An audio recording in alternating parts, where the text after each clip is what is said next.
You know, I know I talk about a lot of things and I analyze things and try to break down things as best I can, but on this, I'm kind of just going to start. I'm just going to start talking because I have some things on my mind that have been bothering me lately, amongst all the stuff that I talk about. And I know you can always think yourself into a conniption and you can run things out too far and you can overanalyze things, and that is one of my flaws. I do overanalyze things, but at the same time I overanalyze things because I don't want to waste time fixing problems that could have been avoided had you just thought about them. And people always underestimate that. People think that I just, I think myself into oblivion, and I think too much. But at the same time, when I call something, people are always like, "Oh, how'd you do that?" Or, "Dang, wow, you're really smart. How'd you do that?" It's like it's called thinking. It's called analyzing the information you have about a situation and making a good judgment call. It's not anything supernatural. I take that back. For me, it kind of is supernatural, but a lot of people don't like going to that route. So I'm just going to say it's just about analyzing information and making a good judgment call based off of the information that you have on the situation and based off of previous experience of the similar situation. Now we can go off and talk about, are you applying one situation to another correctly and adequately, and are you trying to prove the same point, etc., and so forth. But I'm not going to go down that rabbit trail, and that's a whole nother story. But I want to talk for a minute about, how do I say this? Because I want to say about the state of men like me. But more specifically, I want to talk about the state of men like me who are fighting the human nature and desire for companionship. Okay?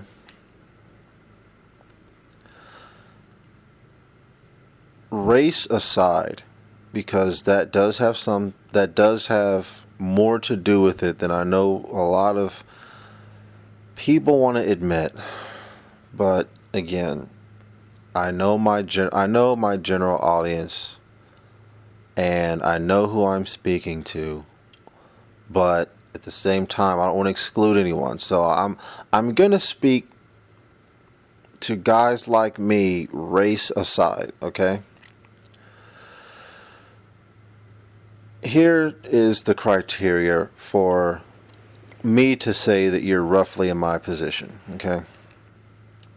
You're in your late 20s, as of 2015, okay? So I know years from now this may not apply, but it applies today at the moment, okay?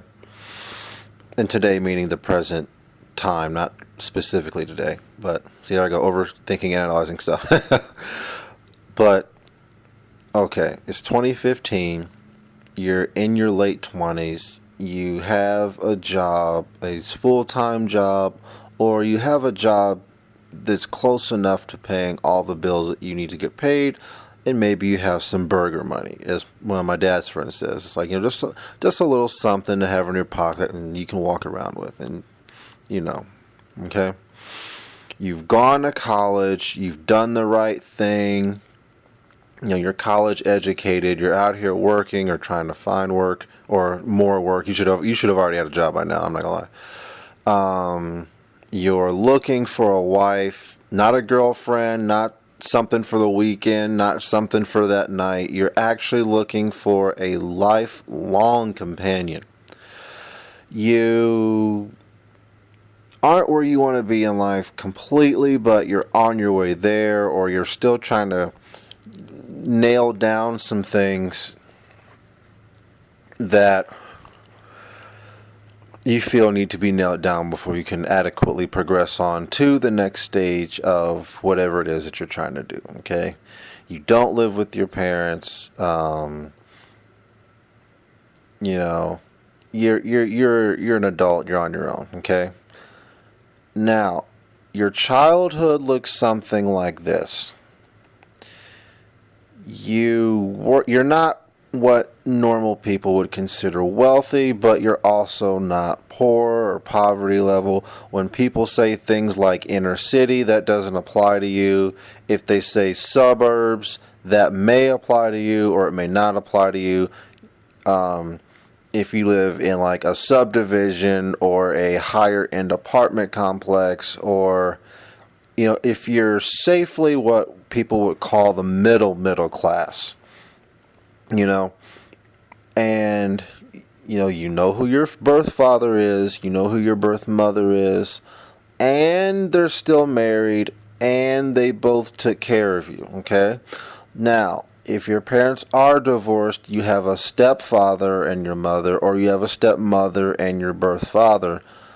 One of your parents is biological, the other is a step parent, but nonetheless, you came from a home of both parents who took care of you and probably your siblings.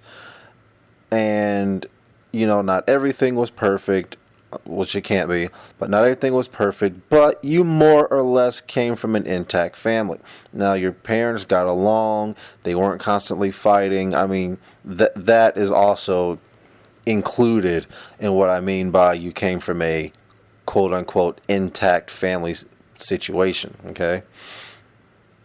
You have a good solid group of friends. You have friends who identify with a lot of the things that you talk about and relate to, okay?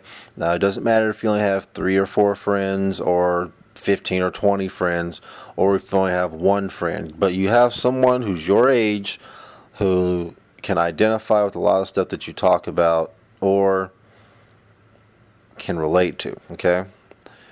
That pretty much sums up the group of guys who I'm about to speak to right now, okay? Or speak about, and you'll probably be able to relate to a lot of what I'm saying, okay? On the topic of today's female,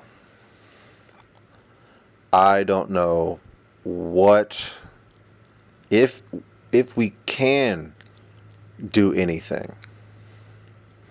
You know what I'm saying? You know as much as I do that these women out here, it's like we have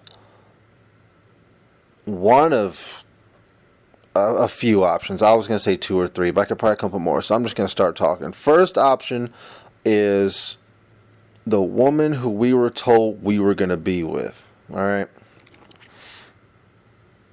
This woman is, of our social class. She looks attractive. May not be a supermodel. Okay. May not be a supermodel. But you can safely say that she's not ugly. And if someone calls her ugly, it will have to be based on a personal preference. Meaning, give me something here. Her nose is too big. Her nose is too small. Her chest isn't the right size. Her butt's too flat. Just sort of personal preference stuff. Nothing like, dude, what's up with, her lazy eye, or, just stuff that are classically ugly that can't be avoided or fixed. That's what I mean. Like, she doesn't have any of that. And if she is a little bit below par, I guess you could say, on the attractive level, she has qualities that make up for it. Meaning, she's very nice, she's very forgiving, she's very giving. She's a religious church-going girl, like well-meaning. She looks at everyone as like, a human being who she wants to, connect with socially and hang out and, like just enjoy the company of others. That woman. That's the woman who I'm talking about. Okay? The woman who we all told we were going to get if we were to go to college, stay out of trouble. Oh, yeah, by the way, I'm talking about, guys, I forgot to say this in my other description. You've never been to jail. You don't do drugs. You're not an alcoholic, okay? Like, you guys know what I mean, okay? Just good, well-meaning, upstanding men, okay? We all were told that if we stayed in school got our high school diploma, got a college education, graduated college, there would be these women who are our more or less social equals. You know, like they would make good wives. They would compliment us in our endeavors. They would know what we were about, know what we were on, and they would accompany us and fulfill us and give us children and help us take care of and raise those children. Those. I mean, I don't even think I can describe it anymore. You all know who I'm talking about. I'm kind of going into these details for the women because I know women are going to listen to this. So I'm second-handedly speaking to them. But guys, I'm really trying to connect with you here. Like, oh, okay. So those are our first choice of women. Okay. The second group of women, they're like, they're your party girls, the ones who are fun. They're always looking for a good time. Unfortunately, these are the girls who show up to the club with their boyfriend, and it's like, really? Or whoever they're dating. Or you have the extreme party girl who's just, always single and for good reason, always trying to out party the previous night or the previous weekend. She looks good though. I mean, heels, skin tight dress, long hair, just just makes you wanna shout, throw your hands up and shout. You know who I'm talking about. But again, they're party girls. You can't get them to commit to a serious relationship, really. And it's like, those girls. But again, they usually went to college. They don't have kids.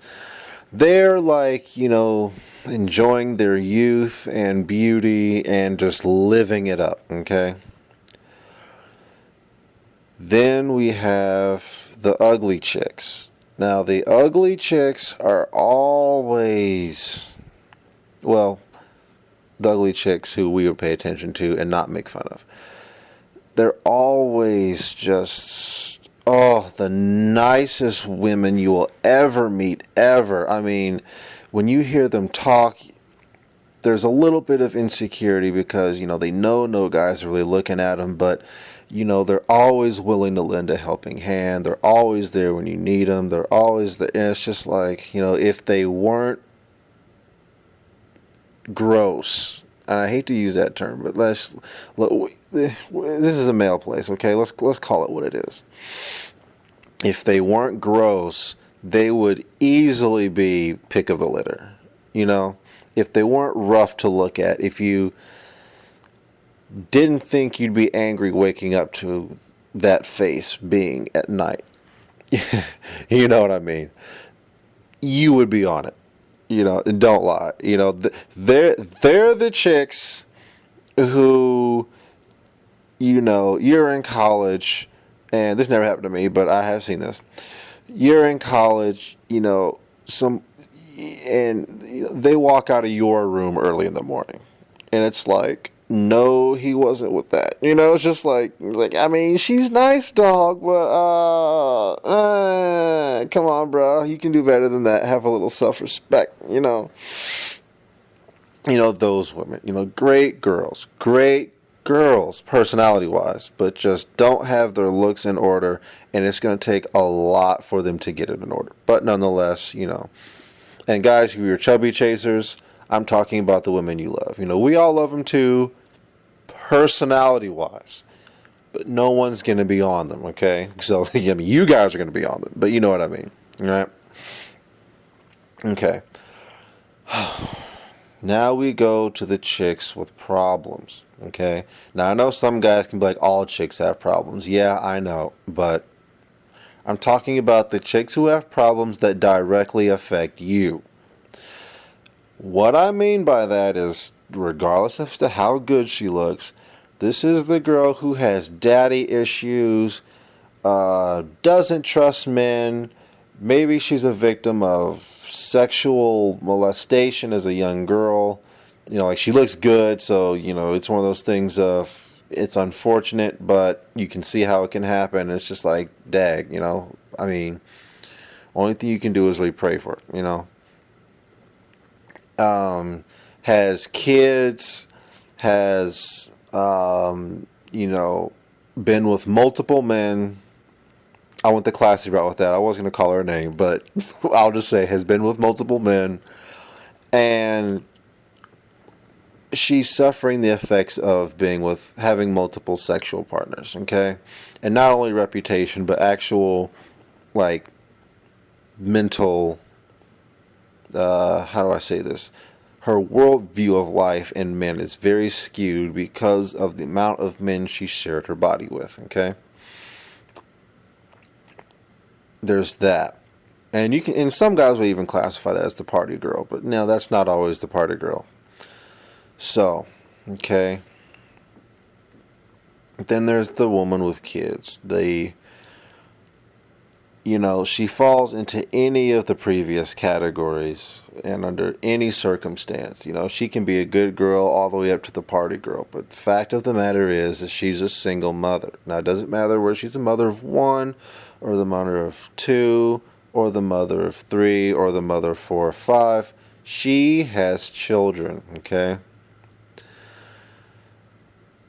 Then there's the added bonus of, is the guy still around? Is he hanging around? Is he out of the picture? How long he's been out of the picture? Is he trying to come back if he's in the picture now all of a sudden? What have you? And it's like, oh my gosh, there's those women, okay? Then we have the, I'm not going to call it social justice warrior. That's more of college, and that's kind of a phase. Let's go with the career women, okay? You have the career women. No man's going to tell me what to do. My career comes first. I'll have kids later. I need to, establish myself first. I need to, just do anything, We have those women, and those women are not about to be locked down with the husband. And unfortunately, because they know that their sexuality gets them a little bit further, because these are typically your 7s and your 8s, so I'm not referring to when I say career women. So they're always the one in nice heels and suit dresses and got their hair going on and their makeup going on. And you're just like, oh my gosh, I just want to, can I please take you out for a night, But they're not about that because they want to focus on their career and they've had a long day at work and they're just not into you because they have a job that pays as much as your job does, or maybe a little bit more, or even if it's a little bit less, they feel like they can do more, so no. Okay. And then you have your lower class women. Okay. Your lower class women are your poverty level women. Every day is a new day. They don't really look at the world much. They kind of just wander about. Every new day is a new decision. Don't really think about the world in general. Again, I'm using generalities here. I'm sure you could find, a poor chick who's counterculture to that. But, broken home, somewhat raised by, street culture, i.e. her friends. I'm not necessarily talking about thugs and gangs, but, we can throw them in there too. But, one or both parents works a lot, so they really don't have a structure to follow, and being raised by grandparents and all that stuff is one thing, but I'm talking about, well, you know what I'm talking about anyway. So we have that. Now I could probably name off some more, but I'm just gonna cut off there. All right, guys, I don't know what to tell us, or I don't, I mean,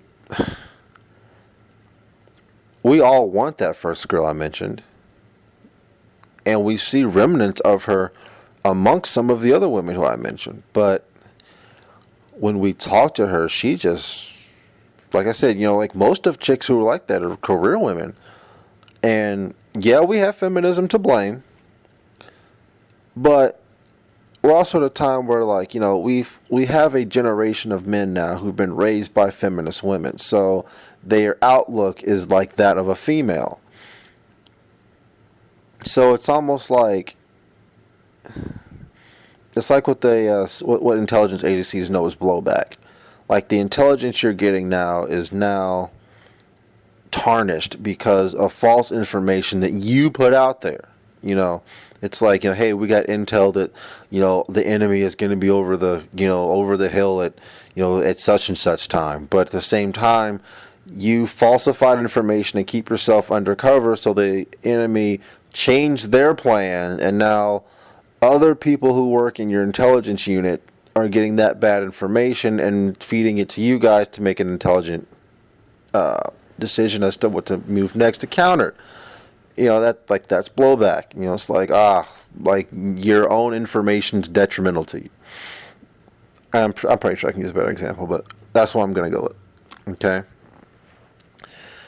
Well, that's where we're at now. It's like we have women who are looking for men, but they're looking for real men. And they don't have real men because the real men were told to shut up. You're being, overbearing. You're mean. You're, misogynistic. This, that, and the third. And so, like, they're not really raising boys. So now boys are going to be raised by the girls. And the girls teach the boys how to be girls, not to be boys, because they're not boys and they're not men, so therefore they don't know what it's like. I mean, it would be like a father trying to raise a daughter. It's like, yeah, you can teach her to be feminine, but it's only going to go so far because you're not a female. You know what I mean? So, it's whatever. But anyway, guys, I'm almost just wishing society would collapse so we can just hit the reset button, right? We have a situation on our hands where by the time women come back around to guys like us, they've just totally ruined everything. They spent so much time in the career field that the stress has obviously taken a toll on their body. So now we got the crow's feet, the wrinkled skin, the attitude, the quickness to blow up, the feeling like they're always backed in a corner because they're in the workforce, and with the workforce comes responsibility. And women don't really like responsibility. They like giving commands, they like having their commands followed, but the repercussions of bad commands they don't like dealing with. Okay? And again, let's not pick out the one lady who can do it and then use her as the standard example. Okay? And usually that doesn't happen until like late 30s, mid 30s.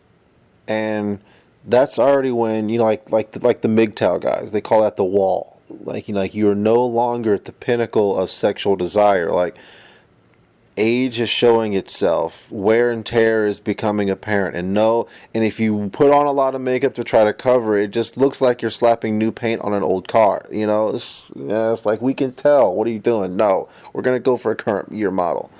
And it's like, okay, so there's that. And then if you do get on with one of those chicks, what's the first words out of their mouth? Let's get married. I want to have kids. This, that, and the third. And it's like, can we spend some time together? It's like, well, no, you can't. Why? Because she spent all of her youthful energy trying to prove to a bunch of men who don't care anyway. Because, ladies, if you're listening to this, men do not care about your career. We don't care about your education. We don't care about how much money you make. We don't care what kind of house you live in. We don't care what kind of car you drive.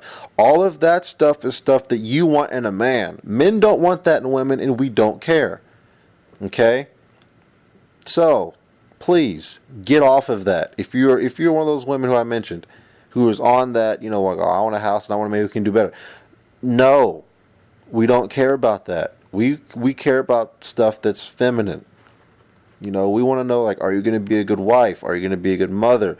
Can you cook? Can you clean? Are you willing to give me back rubs? Like stuff like, when I'm having a hard day or something. Like just female stuff. Do you like shopping? Do you like stuff that looks pretty and cute? Men like me, we love that stuff. We don't want this antagonistic, loudmouth woman when we come home talking about how she had a hard day. So now, even though we had our just as hard or harder, depending on what your job is, hard day as well, so we need to treat her like she's the queen. But it's like, okay, well, what about our hard day? Like, well, forget your hard day, I'm a woman. It's like, well, no, time out here. It's like, if you're trying to be equal, then this has to be equal. And at first it works, and some guys acquiesce because, again, men are non-confrontational when it comes to women we love. But, again, we can thank feminism for that. But nonetheless, some people make it work. But again, that's not the way a society should be ran. But I won't get off too far into that. We got women who are on that program, and how do we counter it? There really isn't a way to counter it unless we go back to the Great Depression era stuff. The economy has to crash so hard to where, I hate to put it this way, and I don't mean this in like a we're better than them kind of way or a misogynistic way, but until they get back in line.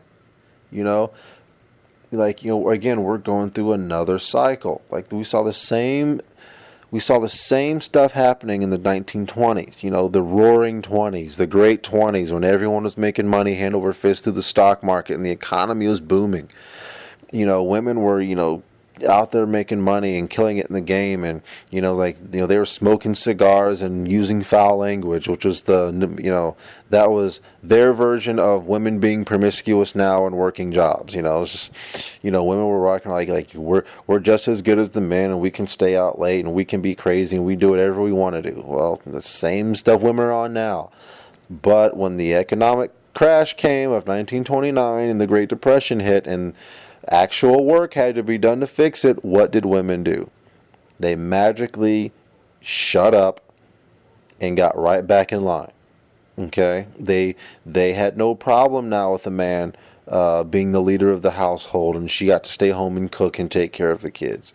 And the few women who really bought into the independent woman mindset, they rolled up their sleeves and they went to work. And then once those beads of sweat started rolling down, magically they were by the water fountain. While the men were like, hey, we got a society to reconstruct, and they were like, okay, well, you men go right over there and handle it. We'll be here. It's like, it's just like, they went with their female nature of being subordinate and letting the hard work be done. Now, once the country was built back together, the ones who remembered the hard times, they weren't on that. They were like, I'm not rolling up my sleeves again. And I remember what happened, because we can carry it out even into World War II.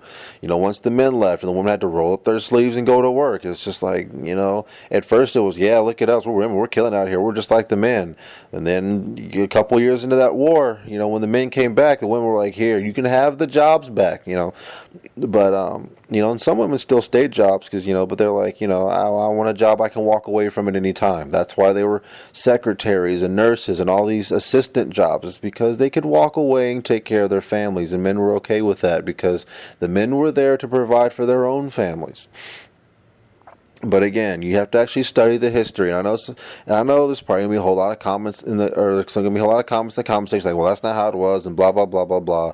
And there's always the feminists and the male feminist apologetics who always want to quote one instance or one community where a couple of women stayed and poured brick and mortar and was out there with the man just as hard as sweating. They hold up Rosie the Riveter as like the voice of all women, even though all the women are standing on the sidelines watching the men do the work. They're all by the Rosie the Riveter poster, even though Rosie the Riveter was the only one actually doing any work. And I know Rosie the Riveter was an actual woman. I'm just saying, she's representative of the few women who are actually out there, busting rocks and moving concrete around. But nonetheless, I digress from that analogy. Okay, so back to my main point is that we got to deal with the feminists until something turns over. Okay, now in the meantime, guys like us are also getting a lot of attention from who? Yes, single moms. Single moms. Oh my God, they throw themselves at us. And not only that, And what I mean by throw themselves at us, meaning is like we don't have to go through the BS that we have to go with the women without kids. Women without kids, and I'm probably gonna post. I'm gonna do another video on this, but I'm gonna kind of preempt it with this. It's just like Willie Pizza in one of his videos. He's like, they're still young and they still think that they have options, and it's like, you are young and you do have options, but you don't have options forever. And women keep thinking that they have options forever, like they're always going to be 23, 24, 25 and beautiful. No, you're not. Time will run its course. Make a decision and don't think, and I said this in another video, stop with the Christian Grey, I just have to hold out and, keep my coffee shop job or whatever that chick in the movie had. And, he will come into my place of work and look me right in my eyes and say, whatever the girl's name is, come here and, interview me in my private villa on the beach, and I want to fly you around the world, but just, I want to, tie you up and do sexual things to you, but the way that you like it, even though it's going to be on my terms. I'm just going to intrinsically and inherently know what it is that you want me to do. It's like that, and it's just like, oh, please. Like, it's like, chick, your parents living paycheck to paycheck. You're safely middle class. No young, rich, billionaire 28-year-old's going to be on you. He's going to, a young, rich 28-year-old, he's going to be running through, chicks who are way hotter than you. I'm sorry. And the thing is most of these attitude comes from like 6s and 7s, And I mean, if I would throw 8s in there, like the 9s are already beautiful, and they do have options. They do have first pick, but they're usually on that party girl stuff, and then they hit the wall, and then they regret it, or they get locked down early. Okay, so I've kind of excluded the outliers and the extreme cases, and I'm just trying to talk to the average, I guess the slightly above average attractive women who, because of, the gynocentricness of our country now, think that they're just, the gift to the world. Like, they're just so beautiful and like they got so much going on that like they're just holding out for like that perfect Prince Charming. And it's like, no, you're not going to get that, And let's say one of you gets it. Only one of you is going to get it because there's only one Prince Charming, It's like, because you guys are realizing that this is like 80 to 85% of all women are trying to date like 1% of men. And it's like, no, you're not going to get that, But you can't tell that to them because, who are you and blah, blah, blah. And, they're killing it out here, and even though they're not, but whatever. But anyway, back to my thing about the single moms. It's like, man, it's so much easier to get dates with them. It's so much easier to progress a relationship with them. And it's like, and they know what men want. They don't come in hollering and screaming and talking about what, they're not going to do and what you're going to do and blah, blah, blah, blah, blah, this, that, and the third. And it's funny because it's like when they show you their qualities, they're like, look, I have soft hands for your back rub, and do you like something to eat? I can cook you something to eat, and we can hang out and cuddle after we put the babies down or something. It's like they have this, we're a family kind of attitude, and men, that is like the Achilles heel of men. But again, only women with kids who've been through bad relationships know this. Because they know that men don't care about that stuff of, what kind of car you drive, what kind of house you live in, what's your degree, how much money you make. We don't care about that. That's stuff that chicks care about. And it's like women know that we want motherly type figures. Now, not reflective of our own mother. It's not that sick and twisted stuff. We know that. But it's like we just want the nice, soft-spoken, yeah, that's my woman right there kind of, woman.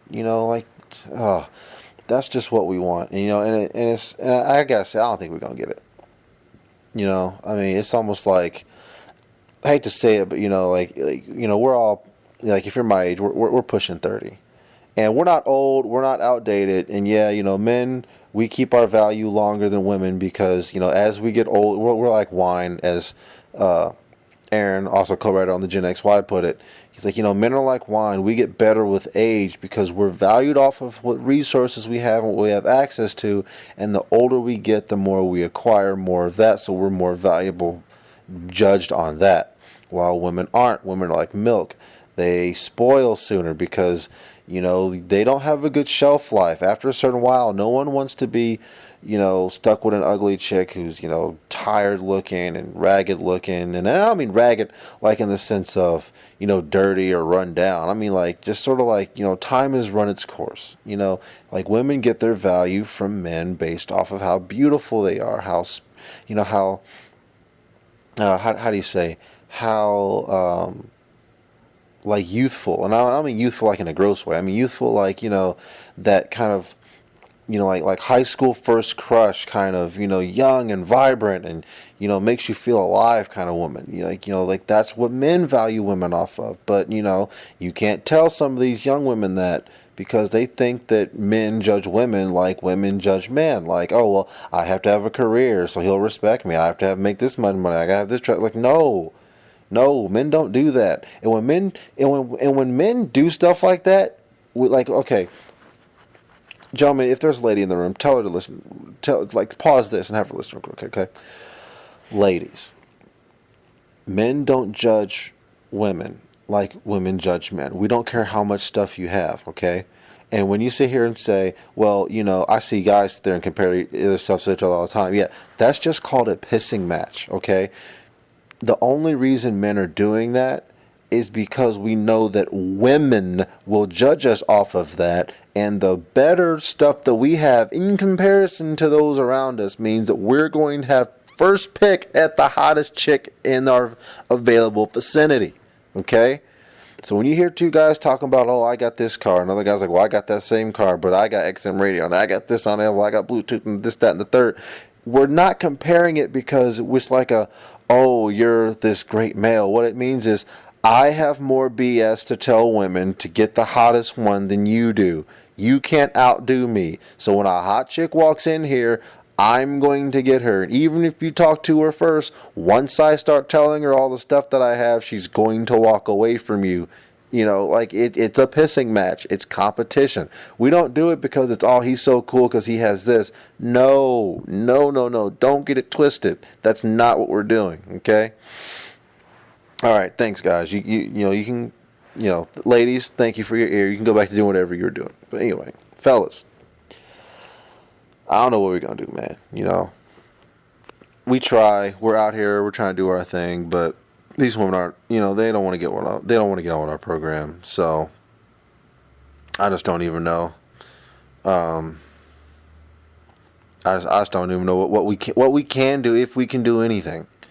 Maybe this will be one of those things of we're just gonna have a generation of men who either, we're gonna be like those in the 1910s where it's like, a 40-year-old man has a 20-year-old girlfriend or wife. It's just like, and maybe somebody may say, oh, that's gross. It's like, well, when your own group of women don't want to get with your program and they don't want to, mate with you, and you go a little bit younger and they're on the same stuff, and you go a little bit younger than that, they're on the same stuff, then you go a little bit younger than that, then like, sure, yeah, I saw what the previous women were struggling with. I don't want to struggle. Sure, I'll have kids with you even though you're 15, 20 years my senior. It's like, okay, you leave us no choice, And that's when you have that generation of boys who grow up and, it's like they're 15, but their dad's 70, It's like, okay, whatever.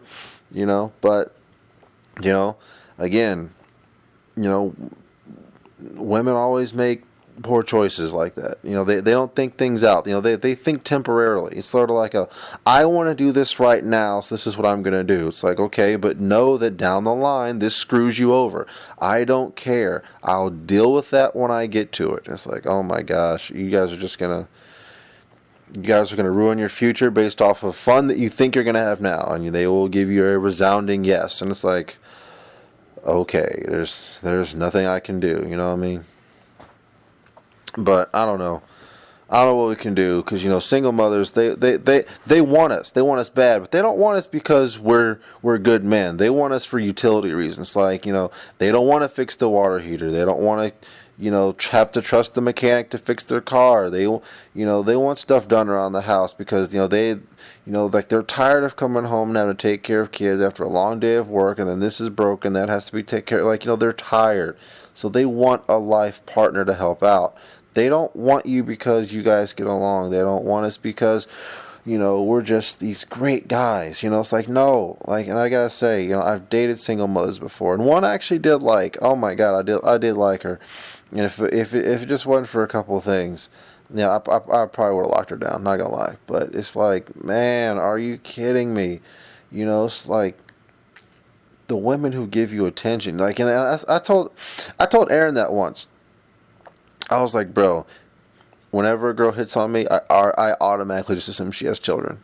Because, like, these women out here who we've been told that we're going to get with when we get older, i.e. now, we were told older when we were teenagers, they don't want us, or they want us to like go with their collection of whatever. It's like, I got a new dress, I got some new shoes, I'm gonna get a new car, but in the meantime, I'm gonna get a new boyfriend, and then I'm gonna go get my hair done, and it's like, we're an object amongst their possessions. It's like, no, that's how men need to look at stuff. But even then when it comes with a wife, you can't look at her like a possession because, none of your possessions require the attention that a woman requires. So even then, it's still not a difference, but it doesn't matter.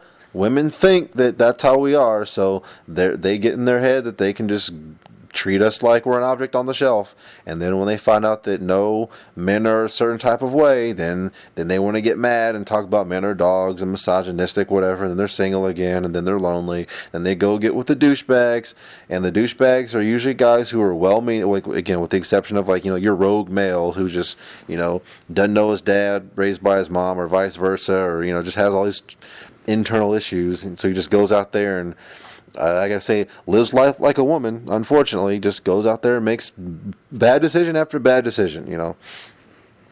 But not counting those guys who ruin it for the most of us. But they just, I don't know. It's just so frustrating because it's like I like spending time with single mothers. And the reason why I like spending time with single mothers is because they know how men are acting. Or like they know what men are attracted to.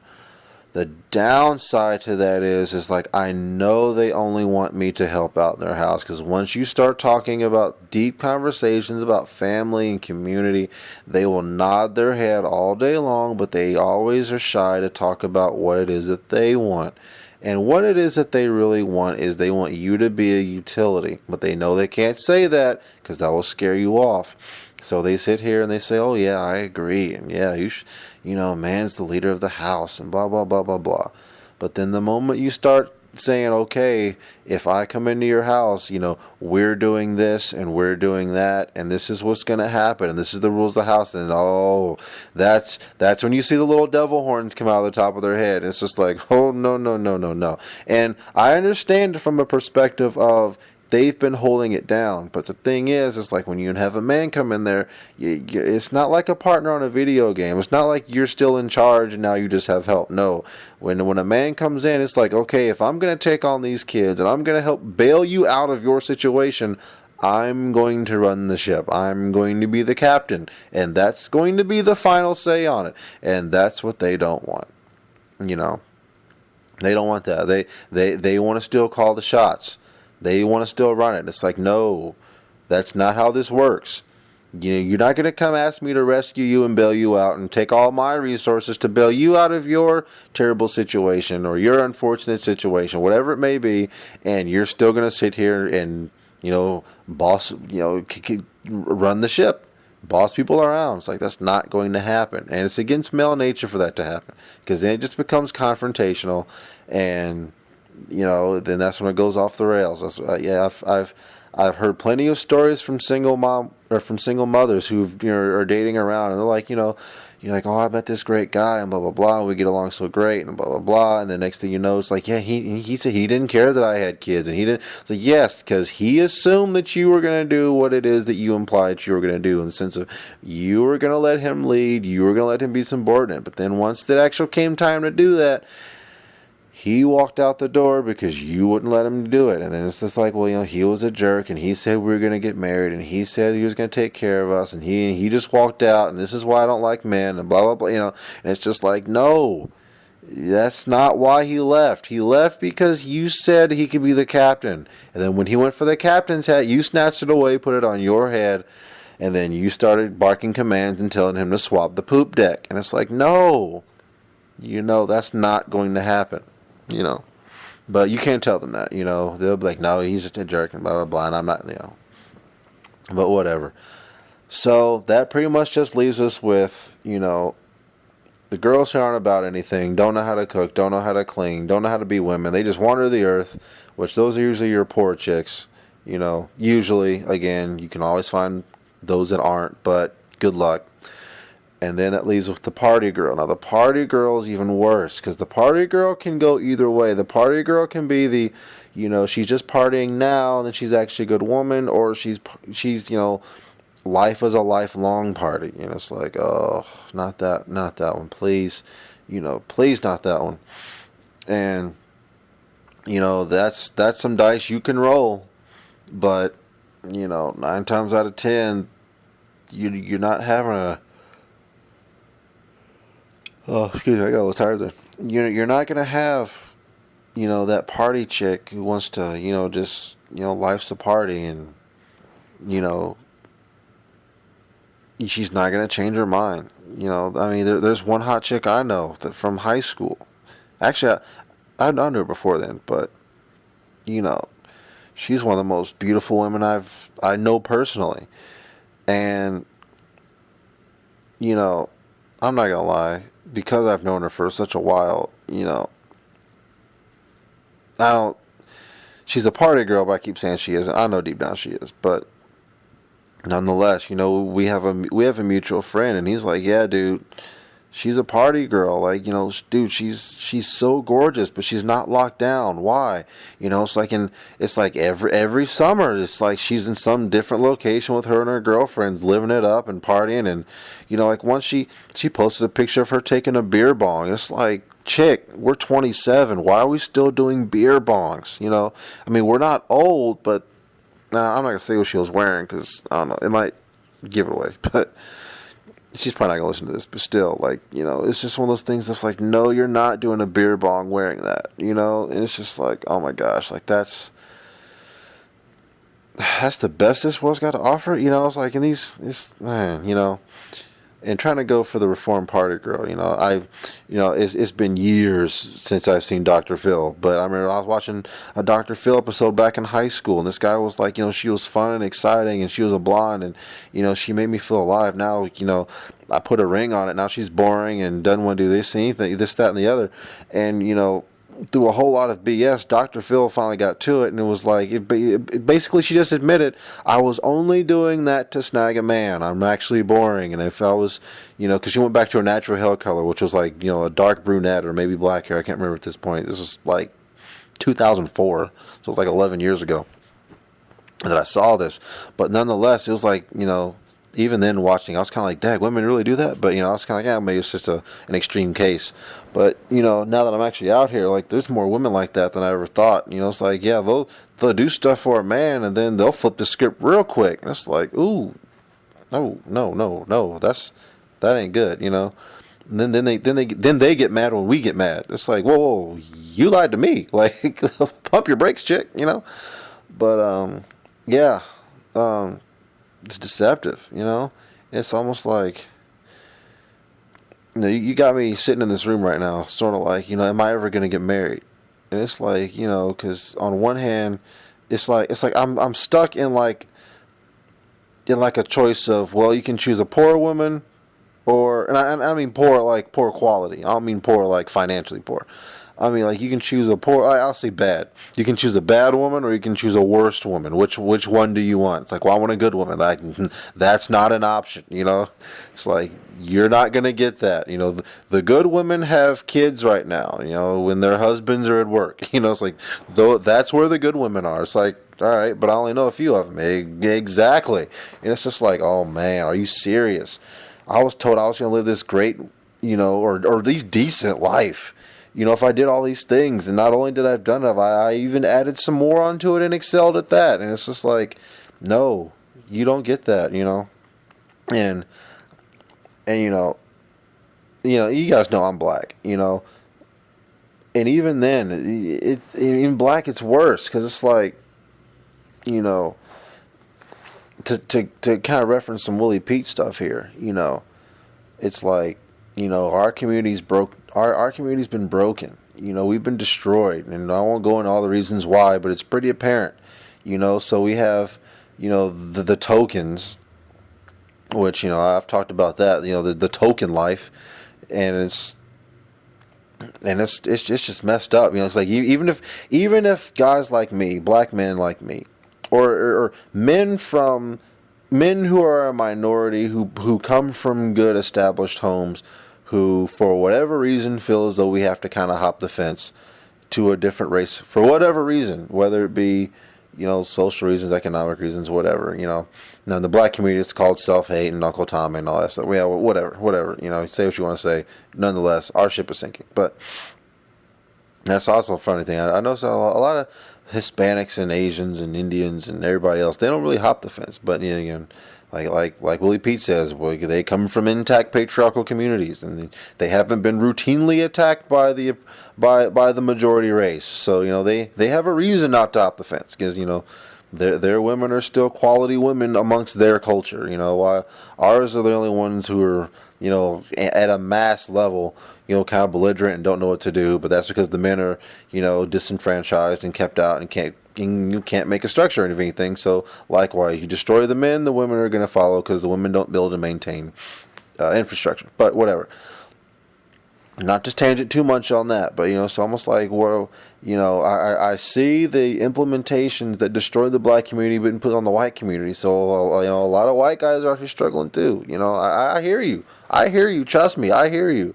And that's, you know, that's the reason why I'm trying to fix racism, because it's like, you know, the social controllers are destroying everybody, you know. And of course, you know, they're making sure that their households and stuff are still intact and patriarchal, and they have structures and they're passing on legacies, but, you know, they're trying to prevent everybody else from doing it, you know. And they keep all this fighting going on amongst blacks and whites and Latinos and, you know, just whites and minorities. And it's kind of like, you know, everybody, you know, like I don't want to say I'm caping for the white community, but, you know, at the same time, it's like, you know, my team ship has been blown up and is, you know, the stern of it's slipping into the ocean. So, you know, those of us who are still alive out here who can somewhat try to swim, we're swimming over to the nearest lifeboat or the nearest ship. And, you know, when we get on that ship, it's like, all right, I really can't do much here, but I'm gonna do what I can do, and I'll just try to assimilate. And the next thing you know, it's like, oh, that ship's under attack, and I was like, oh my god, man, it's like, can I catch a break? Like, me surviving the sinking of my own boat wasn't enough. I gotta, you know, survive the sinking of another group's boat. It's like, goodness, like who? And then especially when you got on the biggest boat that's out there, and the boat that's sinking all the other boats, you get on that one, they just find out that, oh, you know, there was a rogue group of people on this boat who went off and made another boat on the side, and, you know, now they're sailing off. Now they're trying to sink this one that I just got on after surviving the sinking of my own boat that they blew up. It's like, oh my goodness, man. It's like, can I get a break here? You know, but again, I won't go into all the stuff that's going on. But man, it's lonely out here, man. It's like, and I hope you guys kind of feel what I'm saying out here. It's all sorts of messed up, you know. And I don't know what to do, if I even can do anything. I mean, even on an individual level, I know as a group and collective level, in no way am I going to take responsibility for all the other stuff that's been going on. And, you know, it is what it is. But at the same time, it's like, you know, there ain't much to do, you know. I mean, you can go to work, you can find a job, you can You can, I don't know, like it's just you can just live day to day. Really, like there's not much to really hope for. And I hate to say it like that. It sounds so depressing and detrimental, but it is depressing and detrimental, especially when you've been led on to believe that oh, by the time you're in your late 20s, 30s, you'll have a full time job and you'll have enough money to pay off college debt, and since you'll be almost 30, you would have had time to build up some money to do this, that, and whatever with your fiance or serious girlfriend or what have you, and it's just like none of that is transpired. It's like, in me personally, yeah, I drive a better car now than I did just 3 years ago. I have a full-time job now that I didn't have. But it's like, my money of my full-time job is going to pay off the bills for the place that I live and the car that I drive and the student loans that I have. And it's just like, while that's only technically three bills, they're, my income level and the amount of bills is like, that's pretty much all my money. And without pretty much starving myself at least 4 times a week, I really can't save money, because it's like, yeah, having a car, having a place to stay, and paying off student loans is only 3 bills. It's recurring. You know exactly how much that's going to be, but then you have to pay for your car upkeep. You got to pay for stuff around the house for when it breaks down. And yeah, I live in a house. I live with roommates, and we share the cost of stuff, and I get it, but it's like, it's like how you have to account for life's nuances, and a lot of people don't do that, like men and women, to be honest with you. But anyway, I won't go off into that. Y'all know what I'm talking about. It's like I was telling Aaron before. It's almost like life knows how much money you have, and then as soon as you stack up a little bit of something on the side, it's like, oh, you got that much money. All right, well, here, this is gonna fail. This is gonna fail. This is gonna fail. Oh, magically, it's the exact amount of money that you had saved up. It's like, oh, come on, man. Then when you try to do something, you're like, hey, I got money for that. Everybody, it's like, you're a single guy. You don't have any dependents. So how do you never have money? It's like, oh, I exist in America. That's I'm living amongst the middle class. That's why I never have money. But it's whatever. And everybody's like, oh, well, you can just give it up. Then give it up. Then you're known as the poor guy in the social group. And people always want to act like social class doesn't matter. It's like, yeah, it does. If the social class didn't matter, America wouldn't be in financial trouble. So, that's definitely the pot calling the kettle black. But I won't go off into all that. But yeah, it's like, guys, it's rough out here, and I don't know what we're gonna do. I think we just have to make good decisions best we can. And I know there's this MGTOW movement that's going on, and MGTOW is, I agree with it, and on one hand I support it, on the other hand I'm totally against it. I'm living the life of a MGTOW, but at the same time, I don't support MGTOW. I'm forcefully having to live the life of a MGTOW. Or those of you who are probably on the earliest forms of MGTOW, the true forced loneliness movement back in like '07, '08. I remember that with I forgot the guy's name, but like short little white dude who's like a runner and talked about women and all that stuff, and they talked about true forced loneliness, which is basically what MGTOW is on, except it was a more whinier version of it, of like, we can't get women because of they're on this other program, and it grew, it got a lot of support, but then it died out because like what they talked about with a lot of the MGTOWs. Oh, you just can't get women, you're not getting laid, so now you're mad. Get your game up, and that's like when the pickup artists and stuff started to really take traction. It was sort of the oh, here, women are all on all that, but this is how we play mind games with them to get around it. It's just like it's very cold and calculated on one hand, but well-meaning guys were really the ones who gravitated to it, and but it's one of those things of it's based on too much A plus B equals C, which is why it didn't really, like, it took off, but it didn't take off. Men were flocking to it because we wanted women. Yeah, you guys all know that, but but nonetheless, it is what it is. But yeah, I'm not MGTOW. I don't support MGTOW. The reason why I don't support MGTOW is because MGTOW basically just says totally just ghost women, like just ignore them completely. And it's like, how is your species supposed to move on if you're not interacting with women?